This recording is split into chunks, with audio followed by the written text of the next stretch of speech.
श्रीविष्णवे नमः। श्रीविष्णुसहस्रनामस्तोत्रम्। अस्य श्रीविष्णोर्दिव्यसहस्रनामस्तोत्रमन्त्रस्य भगवान् वेदव्यास ऋषिः श्रीविष्णुः परमात्मा देवता अनुष्टुप् छन्दः अमृतांशूद्भवो भानुरिति बीजम् देवकीनन्दनस्रष्टेति शक्तिः त्रिसामासामगः सामेति हृदयम् शङ्खभृन्नन्दकी चक्रीति कीलकम् शार्ङ्गधन्वा गदाधर इत्यस्त्रम् रथाङ्गपाणिरक्षोभ्य इति कवचम् उद्भवक्षोभणो देव इति परमो मन्त्रः श्रीविष्णुप्रीत्यर्थे जपे विनियोगः।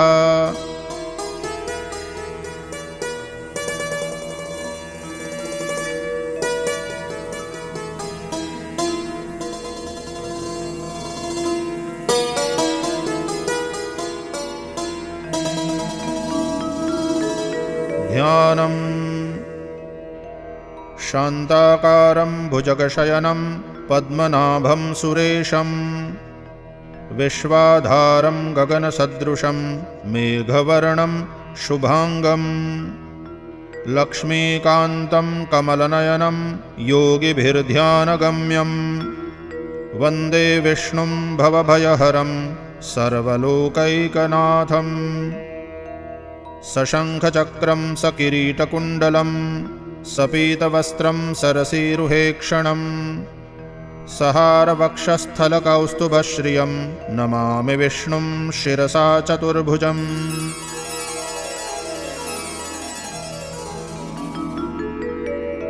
स्तोत्रम्। यस्य स्मरणमात्रेण जन्मसंसारबन्धनात् विमुच्यते नमस्तस्मै विष्णवे प्रभविष्णवे। नमः समस्तभूतानाम् आदिभूताय भूभृते अनेकरूपरूपाय विष्णवे प्रभविष्णवे। वैशम्पायन उवाच श्रुत्वा धर्मान् शेषेण पावनानि च सर्वशः युधिष्ठिरः शान्तनवं पुनरेवाभ्यभाषत। युधिष्ठिर उवाच किमेकं दैवतं लोके किं वाप्येकं परायणम् स्तुवन्तः कं कमर्चन्तः प्राप्नुयुर्मानवाः शुभम्। को धर्मः सर्वधर्माणां भवतः परमो मतः किं जपन्मुच्यते जन्तुर्जन्मसंसारबन्धनात्। भीष्म उवाच जगत्प्रभुं देवदेवम् अनन्तं पुरुषोत्तमं स्तुवन्नाम सहस्रेण पुरुषः सततोत्थितः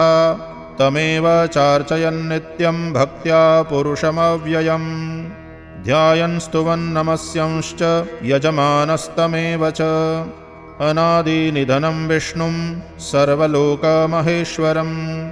लोकाध्यक्षं स्तुवन्नित्यं सर्वदुःखातिगो भवेत्। ब्रह्मण्यं सर्वधर्मज्ञं लोकानां कीर्तिवर्धनं लोकनाथं महद्भूतं सर्वभूतभवोद्भवम्। एष मे सर्वधर्माणां धर्मोऽधिकतमो मतः यद्भक्त्या पुण्डरीकाक्षं स्तवैरर्चेन्नरः सदा। परमं यो महत्तेजः परमं यो महत्तपः परमं यो महद्ब्रह्म परमं यः परायणम्। पवित्राणां पवित्रं यो मङ्गलानां च मङ्गलं दैवतं देवतानां च भूतानां यो व्ययः पिता। यतः सर्वाणि भूतानि भवन्त्यादियुगागमे यस्मिंश्च प्रलयं यान्ति पुनरेव युगक्षये तस्य लोकप्रधानस्य जगन्नाथस्य भूपते विष्णोर्नाम सहस्रं मे शृणु पापभयापहम्। यानि नामानि गौणानि विख्यातानि महात्मनः ऋषिभिः परिगीतानि तानि वक्ष्यामि भूतये। ॐ विश्वं विष्णुर्वषट्कारो भूतभव्यभवत्प्रभुः भूतकृद्भूतभृद्भावो भूतात्मा भूतभावनः भूतात्मा परमात्मा च मुक्तानां परमागतिः अव्ययः पुरुषः साक्षी क्षेत्रज्ञोऽक्षर एव च योगो योगविदां नेता प्रधानपुरुषेश्वरः नारसिंहवपुः श्रीमान् केशवः पुरुषोत्तमः सर्वः सर्वशिवस्थाणुर्भूतादिर्निधिरव्ययः सम्भवो भावनो भर्ता प्रभवः प्रभुरीश्वरः स्वयंभूः शम्भुरादित्यः पुष्कराक्षो महास्वनः अनादिनिधनो धाता विधाता धातुरुत्तमः अप्रमेयो ऋषिकेशः पद्मनाभोऽमरप्रभुः विश्वकर्मा मनुस्त्वष्टा स्थविष्ठस्थविरो ध्रुवः अग्राह्यः शाश्वतः कृष्ण लोहिताक्षप्रतर्दनः प्रभूतस्त्रिककुब्धाम पवित्रं मङ्गलं परम् ईशानप्राणदप्राणो ज्येष्ठश्रेष्ठप्रजापतिः हिरण्यगर्भो भूगर्भो माधवो मधुसूदनः ईश्वरो विक्रमी धन्वी मेधावी विक्रमक्रमः अनुत्तमो दुराधर्षः कृतज्ञः कृतिरात्मवान् सुरेशः शरणं शर्म विश्वरेताः प्रजाभवः अहः संवत्सरो व्यालः प्रत्ययः सर्वदर्शनः अजः सर्वेश्वरः सिद्धः सिद्धिः सर्वादिरच्युतः वृषा कपिरमेयात्मा सर्वयोगविनिःसृतः वसुर्वसुमनः सत्यः समात्मा संमितः समः अमोघः पुण्डरीकाक्षो वृषकर्मा वृषाकृतिः रुद्रो बहुशिरा बभ्रुर्विश्वयोनिःशुचिश्रवाः अमृतः शाश्वतस्थाणुर्वरारोहो महातपाः सर्वगः सर्वविद्भानुर्विश्वक्सेनो जनार्दनः वेदो वेदविदव्यङ्गो वेदाङ्गो वेदवित्कविः लोकाध्यक्षः सुराध्यक्षो धर्माध्यक्षः कृताकृतः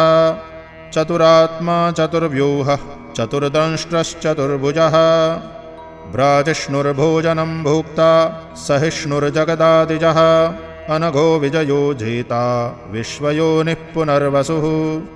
उपेन्द्रो वामनप्रांशुरमोघः शुचिरूर्जितः अतीन्द्रः सङ्ग्रहः सर्गो धृतात्मा नियमो यमः वेद्यो वैद्यः सदा योगी वीरः माधवो मधुः अतीन्द्रियो महामायो महोत्साहो महाबलः महाबुद्धिर्महावीर्यो महाशक्तिर्महाद्युतिः अनिर्देश्य वपुः श्रीमान् अमेयात्मा महादृदृक् महेश्वासो महीभर्ता श्रीनिवासः सतां गतिः अनिरुद्धः सुरानन्दो गोविन्दो गोविदाम्पतिः मरीचिर्दमनो हंसः सुपर्णो भुजगोत्तमः हिरण्यनाभः सुतपाः पद्मनाभप्रजापतिः अमृत्युः सर्वदृक्सिंहः सन्धाता सन्धिमान् स्थिरः अजो दुर्मर्षणः शास्ता विश्रुतात्मा सुरारिः गुरुर्गुरुतमो धाम सत्यः सत्यपराक्रमः निमिषो निमिषस्रग्वी वाचस्पतिरुदारधीः अग्रणीर्ग्रामणे श्रीमान् न्यायो नेता समीरणः सहस्रमूर्धा विश्वात्मा सहस्राक्षः सहस्रपात् आवर्तनो निवृत्तात्मा संवृतः सम्प्रमर्दनः अहः संवर्तको वह्निः अनिलो धरणीधरः सुप्रसादः प्रसन्नात्मा विश्वधृग्विश्वभुग्विभुः सत्कर्ता सत्कृतः साधुर्जन्नुर्नारायणो नरः असङ्ख्येयो प्रमेयात्मा विशिष्टः शिष्टकृच्छुचिः सिद्धार्थः सिद्धसङ्कल्पः सिद्धिदः सिद्धिसाधनः वृषा हि वृषभो विष्णुर्वृषपर्वा वृषोदरः वर्धनो वर्धमानश्च विविक्तश्रुतिसागरः सुभुजो दुर्धरो वाग्मी महेन्द्रो वसुदो वसुः नैकरूपो बृहद्रूपः शिपिविष्टप्रकाशनः ओजस्तेजोद्युतिधरः प्रकाशात्मा प्रतापनः रुद्धस्पष्टाक्षरो मन्त्रः चन्द्रांशुर्भास्करद्युतिः अमृतांशोद्भवो भानुः शशबिन्दुसुरेश्वरः औषधं जगतः सेतुः सत्यधर्मपराक्रमः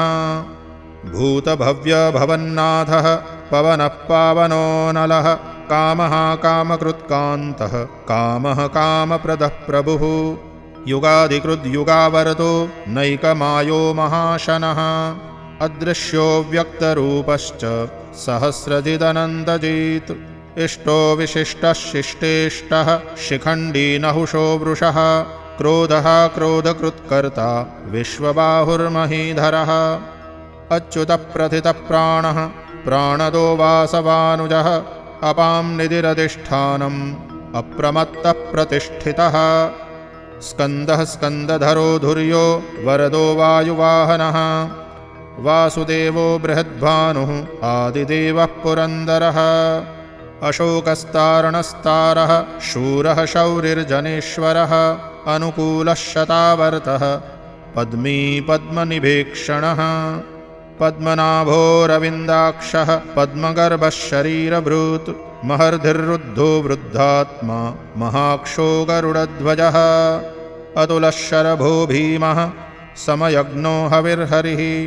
सर्वलक्षणलक्षण्यो लक्ष्मीवान् समितिञ्जयः विक्षरो रोहितो मार्गो हेतुर्दामोदरः सहः महीधरो महाभागो वेगवानमिताशनः उद्भवक्षोभणो देवः श्रीगर्भः परमेश्वरः करणं कारणं कर्ता विकर्ता गहनो गुहः व्यवसायो व्यवस्थानः संस्थानस्थानदो ध्रुवः परर्धिः परमस्पष्टः तुष्टः पुष्टः शुभेक्षणः रामो विरामो विरचो मार्गो नेयो नयो नयः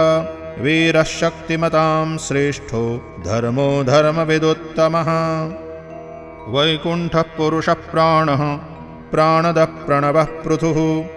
हिरण्यगर्भः शत्रुघ्नो व्याप्तो वायुरधोक्षजः ऋतुः सुदर्शनः कालः परमेष्ठी परिग्रहः उग्रः संवत्सरो दक्षो विश्रामो विश्वदक्षिणः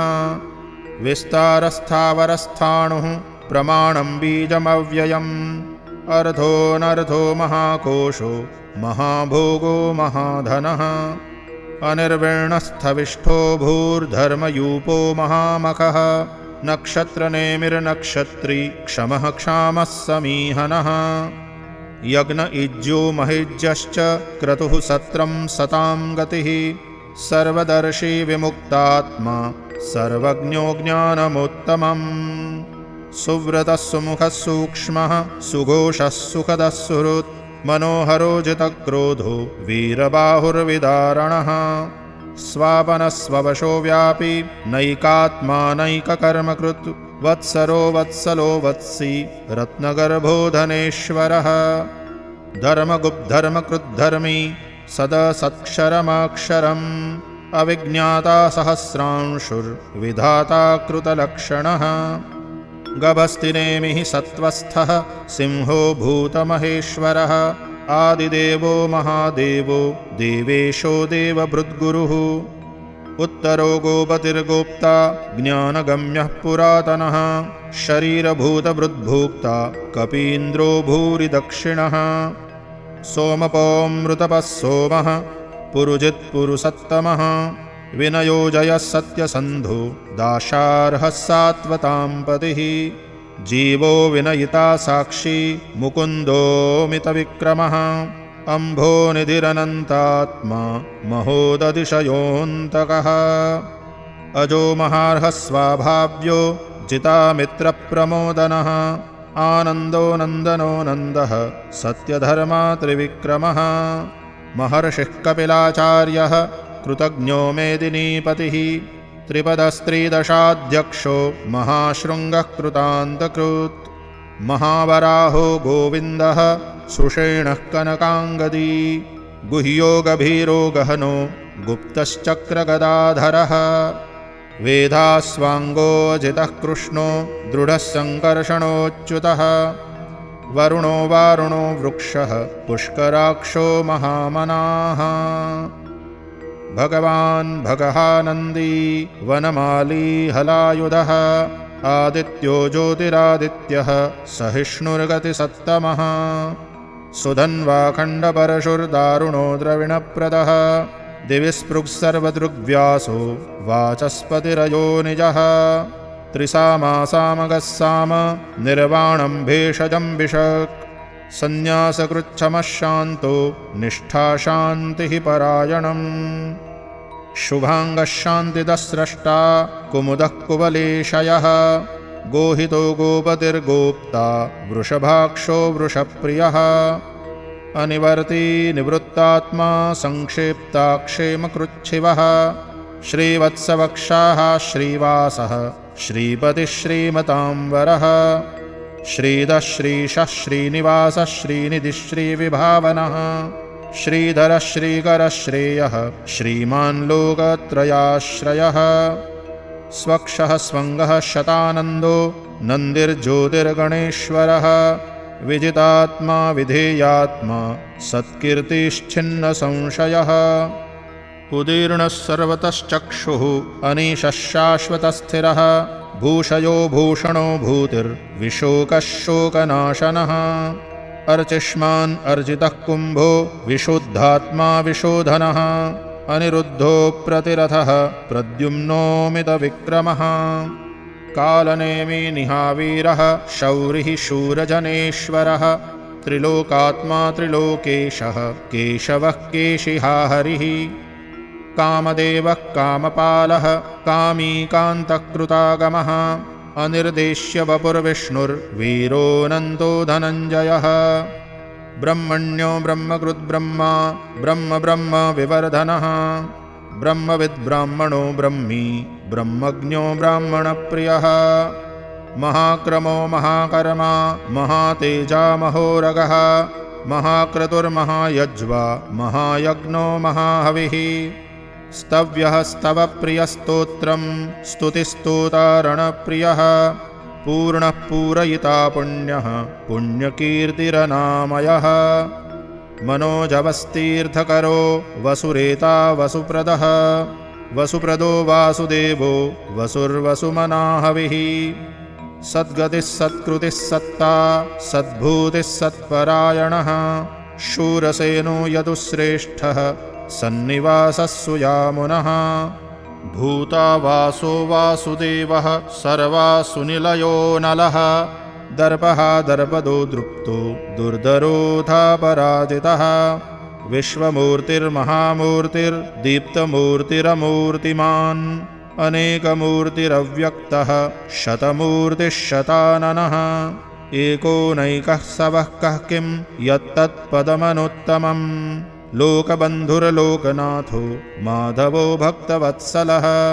सुवर्णवर्णो हेमाङ्गो वराङ्गश्चन्दनाङ्गदी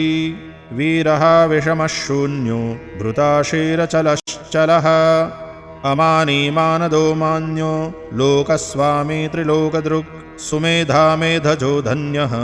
सत्यमेधाधराधरः तेजो वृषोद्युतिधरः सर्वशस्त्रभृताम्बरः प्रग्रहो निग्रहो व्यग्रो नैकशृङ्गो गदाग्रजः चतुर्मूर्तिश्चतुर्बाहुश्चतुर्व्यूहश्चतुर्गतिः चतुरात्मा चतुर्भावश्चतुर्वेदविदेकपात् समावर्तो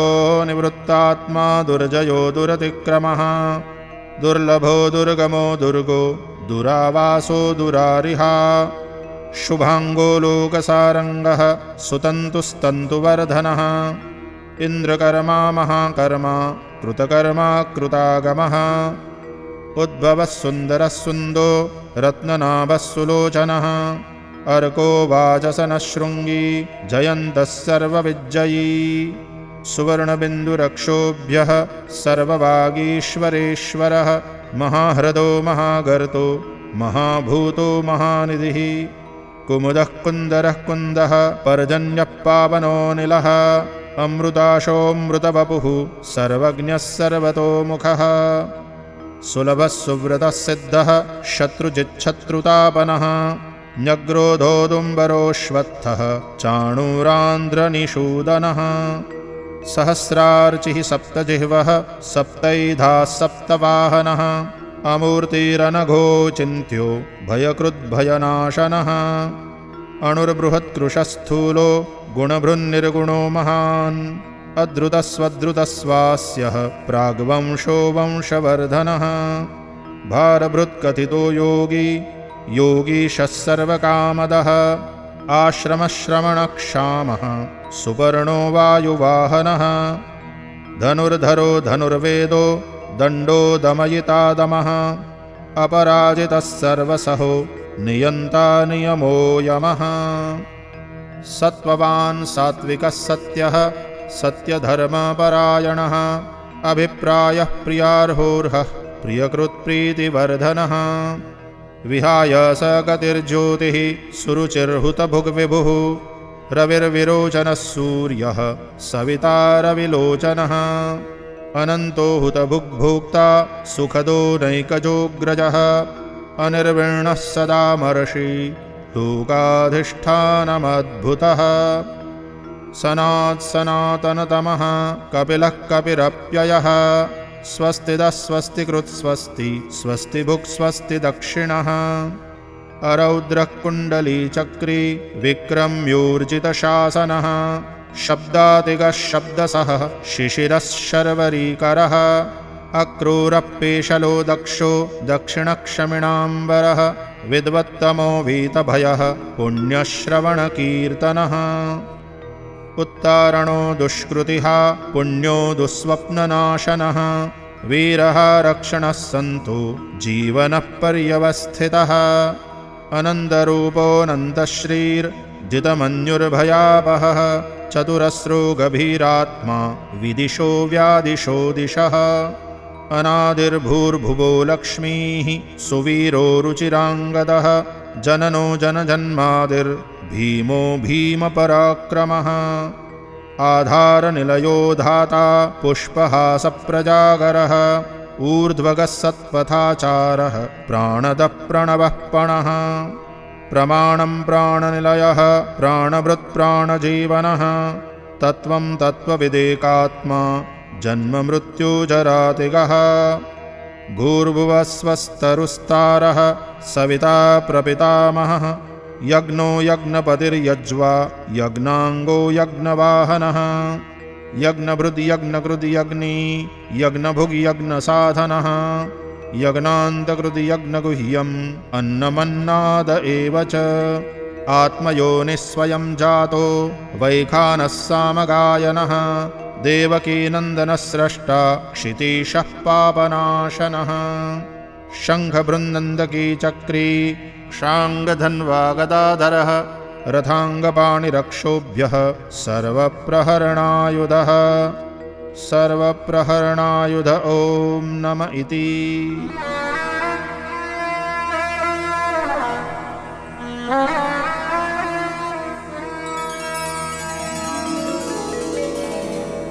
इतीदं कीर्तनीयस्य केशवस्य महात्मनः नाम्नां सहस्रं दिव्यानाम् अशेषेण प्रकीर्तितम् य इदं शृणुयान्नित्यं यश्चापि परिकीर्तयेत् नाशुभं प्राप्नुयात् किञ्चित् सोमूत्रेह च मानवः वेदान्तगो ब्राह्मणः स्यात् क्षत्रियो विजयी भवेत् वैश्यो धनसमृद्धः स्यात् शूद्रः सुखमवाप्नुयात् धर्मार्थी प्राप्नुयात् धर्मम् अर्थार्थी चार्थमाप्नुयात् कामानवाप्नुयात् कामी प्रजार्थी प्राप्नुयात् प्रजाम् भक्तिमान्यः सदोत्थाय शुचिस्तद्गतमानसः सहस्रं वासुदेवस्य नाम्नामेतत् प्रकीर्तयेत् यशः प्राप्नोति विपुलं ज्ञातिप्राधान्यमेव च अचलां श्रियमाप्नोति श्रेयः प्राप्नोत्यनुत्तमम् न भयं क्वचिदाप्नोति वीर्यं तेजश्च विन्दति भवत्यरोगोद्युतिमान् बलरूपगुणान्वितः रोगार्तो मुच्यते रोगात् बद्धो मुच्येत बन्धनात् भयान्मुच्येत भीतस्तु मुच्येतापन्न आपदः दुर्गाण्यतितरत्याशु पुरुषः पुरुषोत्तमम् स्तुवन्नाम सहस्रेण नित्यं भक्तिसमन्वितः वासुदेवाश्रयो मर्त्यो वासुदेवपरायणः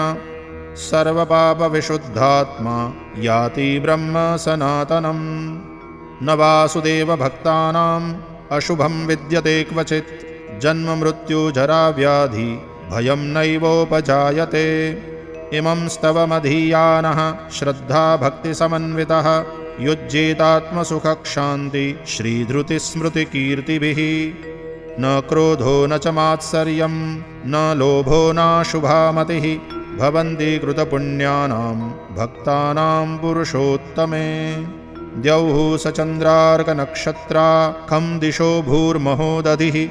वासुदेवस्य वीर्येण विद्रुतानि महात्मनः स सुरासुरगन्धर्वं स यक्षोरगराक्षसं जगद्वशे वर्ततेदं कृष्णस्य सचराचरम् इन्द्रियाणि मनोबुद्धिः सत्वं तेजो बलं धृतिः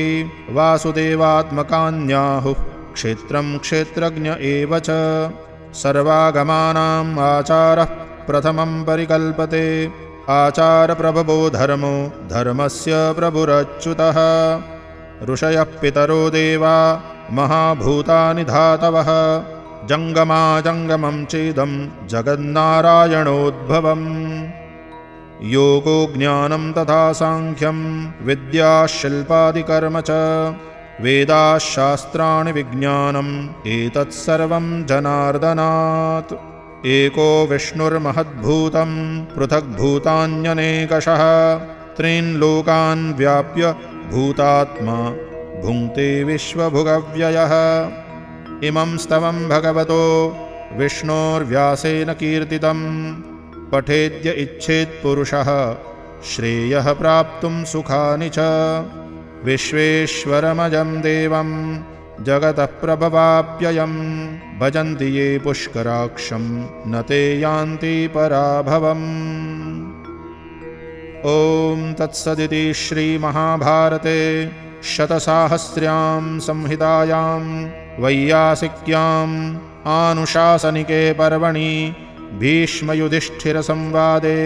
श्रीविष्णोर्दिव्यसहस्रनामस्तोत्रम्